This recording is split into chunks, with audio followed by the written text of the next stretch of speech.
طبرانی کے اندر ایک روایت ہے، ابو ہریرہ رضی اللہ تعالیٰ عنہ نقل کرتے ہیں، نبی کریم صلی اللہ علیہ وسلم نے فرمایا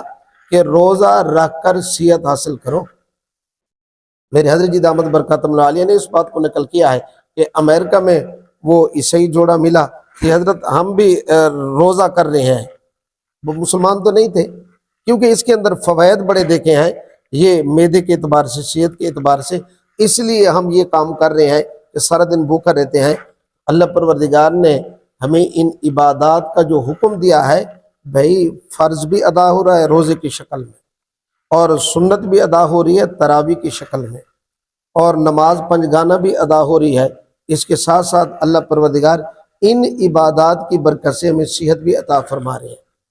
تو کتب علیکم الصیام، تمہارے اوپر روزے فرض ہیں، کما کتب علی الذین من قبلکم، فرمایا کہ یہ کوئی نئی بات نہیں ہے روزوں کی فرضیت، کما کتب علی الذین من قبلکم، جو امتیں پہلے گزر چکی ہیں، جو نبی پہلے گزر چکے ہیں، ان پر بھی روزے فرض تھے، ان پر بھی روزے فرض تھے۔